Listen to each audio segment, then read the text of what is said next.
Well, hello everyone, and welcome back. So much to talk about, but we want to, get started again soon. But asking for your forgiveness for stacking up 2 months at once. So I'm going to do November and December on this release.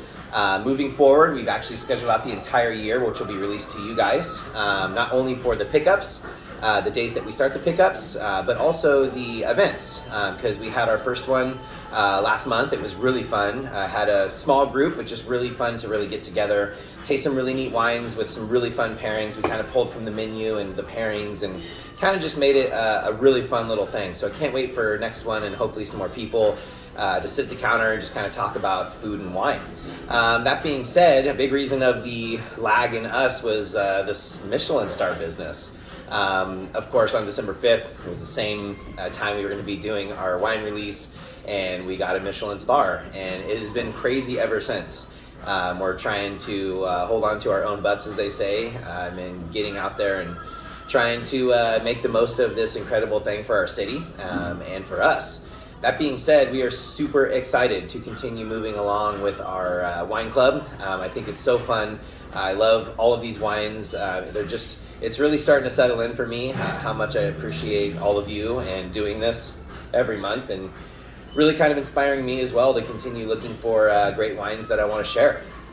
So let's get right in. The first wine that we're going to taste is from Family Hugel. They are in Alsace, France, a highly contested region between Germany and France. Throughout the past thousands of years, it has gone back and forth in ownership. Of course, it ended up being a French area, still speaking a very weird dialect of French, and then some German as well. Hugel has been around since 1639, so 12 generations, still making the wines. We did a wine dinner with them, I think in 2017, with Jean-Frédéric, who is the youngest now of the Hugel family that's making the wines. And this is their Gentile. So it is a blend. It's kind of like their way into Alsatian white wines, which I thought was really kind of appealing to show you guys because they're such a hailed house in Alsace. And this is a blend of the 4 noble grape varieties. In Alsace, that would be Gewürztraminer, Riesling, Muscat, and Pinot Gris. Those are the 4 noble grapes of Alsace. This is a blend of those from 2017, has a little bit of age on it. Really, really great wines, and I'm excited to kind of show you guys some Alsatian whites. On the nose,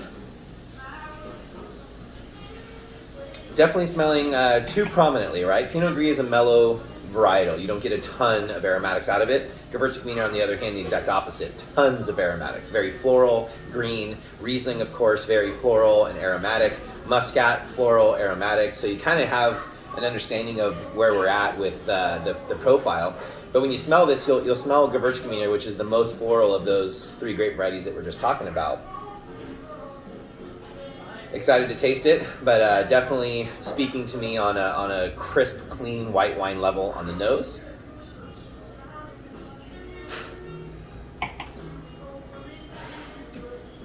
Really beautiful acidity. I love that about these wines. They have character. It definitely has some florality. I'm tasting the Riesling real heavily, Gewürztraminer next. But it's got this crisp minerality to it as well. No sweetness at all whatsoever. Very dry white wine. And to me, I'm thinking right away about citrus. It's that time of season right now. If you did a salad with citrus, Supremes, or chunks of citrus, along with some maybe hamon or some ham of kind of some cured sort of like ham, and olives and capers, like kind of with some arugula or something like that as a salad, I think that would just literally blow this wine out of the water in a great way. I think it would pair exceptionally well with a little bit of salinity that's in the wine, reaching to the olives and that kind of stuff, and then the hamon just kind of bringing that richness and earthiness that I think would pair exceptionally well. So citrus, some beautiful hamon, and some salty things like olives or capers would be a really great pairing for this. Next up, we're going to do a cider. We often like to throw in some of these fun things here and there. And this is Gowan cider. They're from Philo, California, and they're using all super old school orchards for their single varietal ciders. No sugar added, no anything like that. So it's kind of a fun take on cider. Here in California, I know that we kind of get used to the very sweet ciders. This is not that. This is old school. I think 1876 is when they started producing. So they've been doing it a very long time. And this is all heirloom ciders once again. So they're not using, Fuji's and some of the varietals that we know now that have been bred to be big and juicy and crisp and all those things. These are heirloom varieties. Super crisp, clean, heightened acidity apple juice on the nose. Obviously, when you're making something that's literally nothing but apples, it's going to smell like apples. Great cider. Very low in sugar. Crisp and clean. Something you could drink. I mean, I think this is any time of year, right? You could definitely drink it when it's cold outside. You could probably infuse this with some like mulling spices and do like a mulled wine or a mulled cider with this that I think would be fantastic during the middle of summer on ice, or served, really chilled would be fantastic.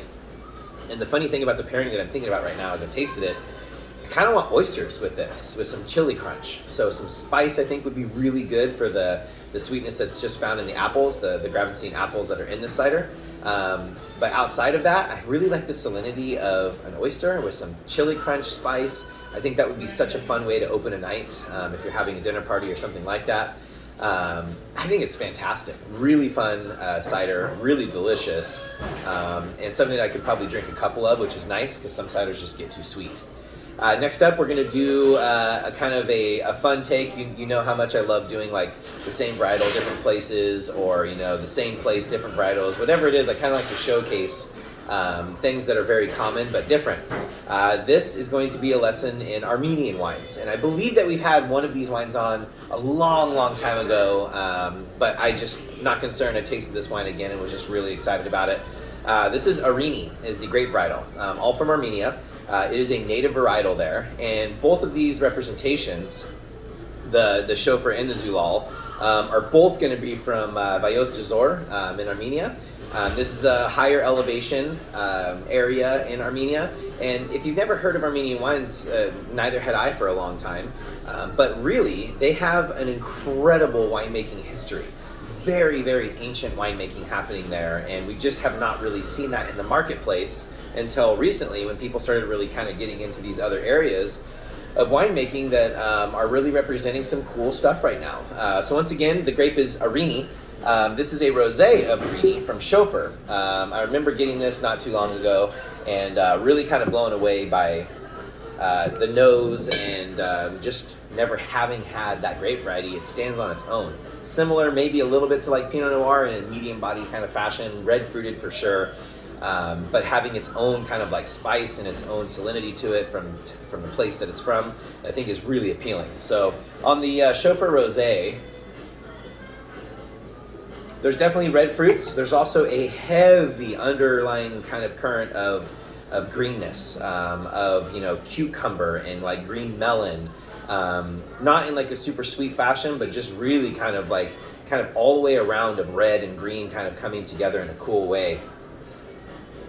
Doesn't really smell like a whole lot of rosés that I've had previously, either Provence style or a rosé of Pinot Noir that you'll see a lot in California. Very fun nose. Smell on that and then throw in the comments kind of what you smell in there. And don't be afraid to be wrong. That's why I love when kids smell wines, because they'll just tell you exactly what they smell in there, which is very fun. And sometimes they're dead on, so. So the wine is beautifully restrained. It is not sweet, it is dry. It is bursting with red fruits though. Imagine trying to take the flavor of a heavily roasted strawberry, but take the sweetness out. Like a savory roasted strawberry is like kind of the redness that I'm getting on the palate. Definitely some of those green notes coming through as well. This would be a really fun pairing for something like a cream mushroom sauce pasta with grilled chicken on top. Kind of like specific, but definitely something that you guys could make at home that I think would just pick up on all these flavor profiles and run with it. There is an earthiness that comes with those green notes, like moss and kind of that kind of thing, that I think would pair exceptionally well with mushrooms. The acidity is high enough to handle something like a cream sauce and mushrooms. And then on the other side, that char on a chicken, like you want the fairly neutral protein, but you want that little bit of char to kind of like gravitate towards those, remember I said roasted red strawberry. I think that grilled chicken and those two flavors will really pair well together. I don't think this sees a lot of oak, if any. I'm sure it does see a little bit. I can taste it in there. But I also think that it's very light.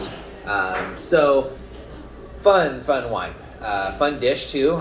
It's mushroom season right now, wild mushroom season, so I highly suggest grabbing some at the farmer's market. Maybe try to make some fresh pasta. If you want a recipe, hit us up here in the comments or Localis email and we'll give you our pasta recipe. And make that dish with this wine. I think you'll really make people happy. Next up is the Zulal version of Armenia again, but this one is a red, so it's made in its traditional fashion. Zulal is a longtime maker. They've been doing this for quite some time. And I am excited to be sharing with you a 2018 version. The rosé is 2020, by the way, so obviously rosé meant to be drank a little fresher. Still age-worthy, I bet, though, with the acidity that it has. But this one on all volcanic limestone kind of soils, high elevation, medium-bodied red wine, lower alcohol, 13%. So I'm excited. Let's see what it is on the nose. So to me, it's kind of a cross between Cabernet Franc and Pinot Noir. I think that it's really beautiful red fruit coming out right away. Definitely getting those same kind of green characteristics that I got in the rosé, but more pronounced now as a red wine. It smells very inviting. It smells very fun.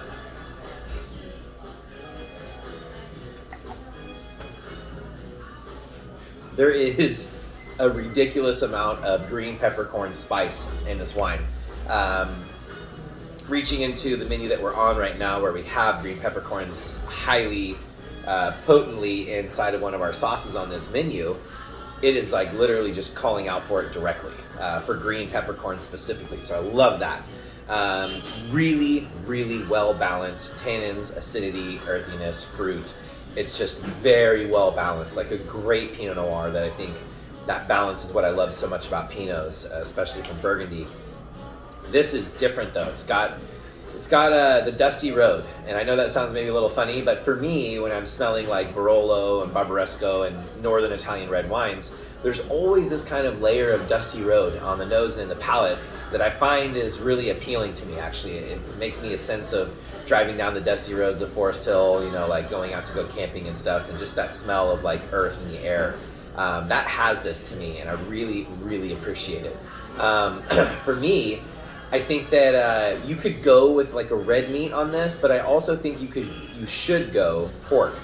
I think if you did a leaner pork, I don't think this would do well with like a really rich braised pork dish, like an ossobuco or something like that.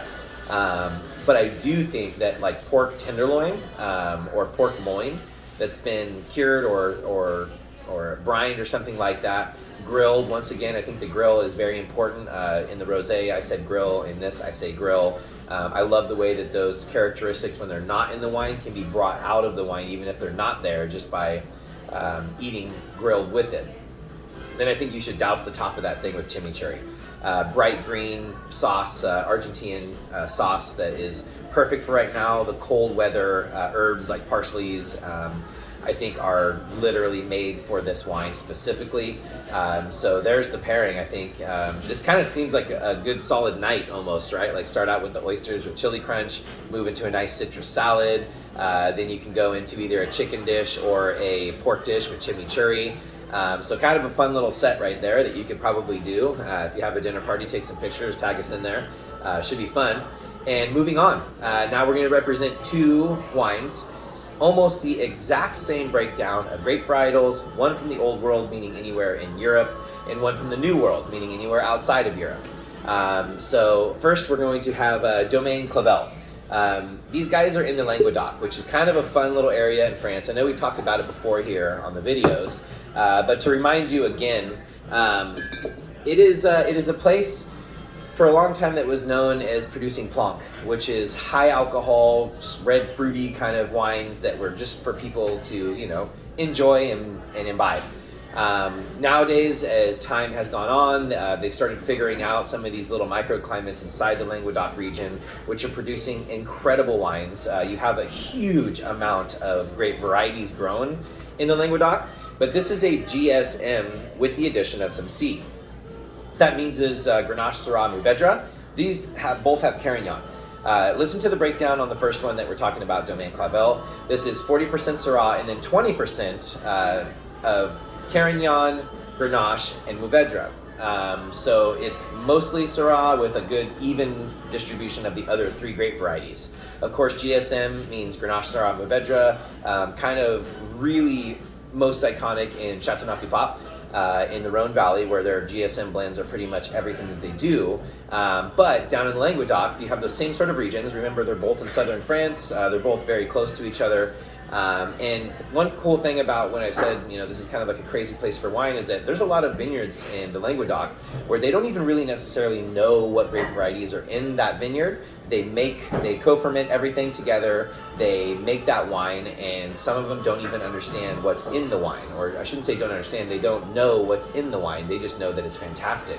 And lately, you've seen some big producers that are moving into the Languedoc region and starting to produce really high-end, beautiful wines. Of course, some of the makers that have been there since the beginning have made incredible wines and have preached to the name of Languedoc. And it's finally starting to see a little bit of class and panache brought to its name, which I think is really fun. It's a warm climate, so I'm expecting some bright red fruits. And there are, I think, more blue fruits in this. I'm getting like fresh blueberries on the nose. Not baked at all, but fresh, a little bit tart. Getting a little bit of peppery kind of notes on the nose as well. But this is smelling very much like the GSMs that I'm used to.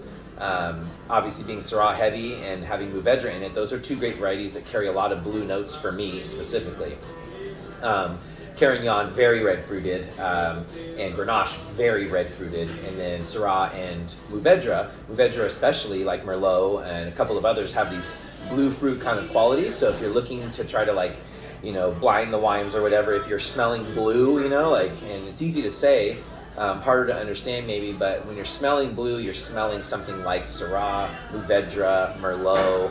All of those great varieties have that amount of blue to them. Nice and earthy and rich. Smells very inviting. You want to drink it.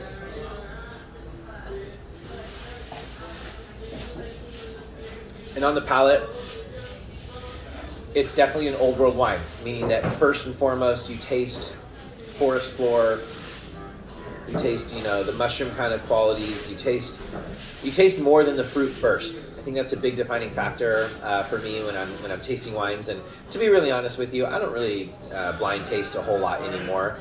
It's fun sometimes, I enjoy it, but it's not something that I'm trying to drive for. Very rarely do you need to blind taste a wine. Usually you're looking for something that the person that is buying the wine is going to love, and if you know better and better about wines, it's better to serve them. But this is pretty iconic Languedoc region. Languedoc is warm, like I said, so you're going to have higher fruit concentration. This is really well balanced, really beautiful. It's got a great amount of earthiness to it. I'm definitely thinking lamb right away. Syrah and lamb is such a great pairing anyways.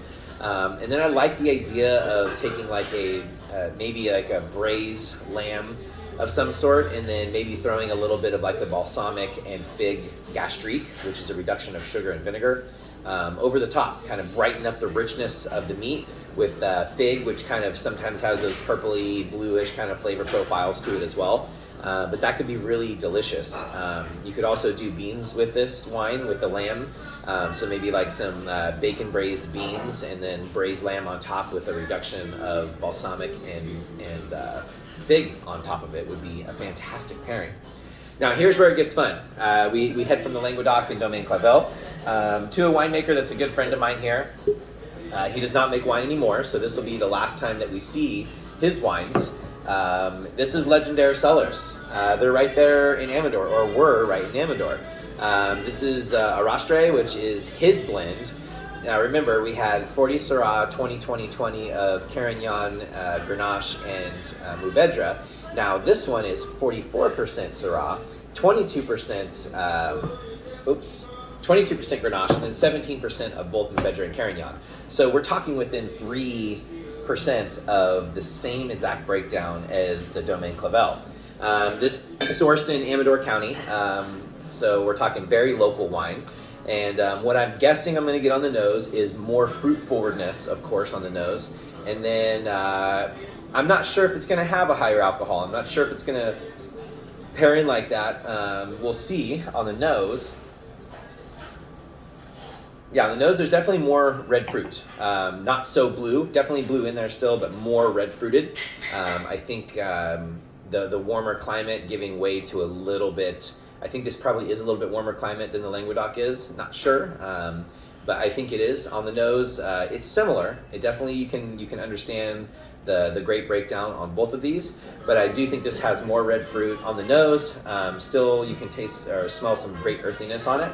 And in the wine,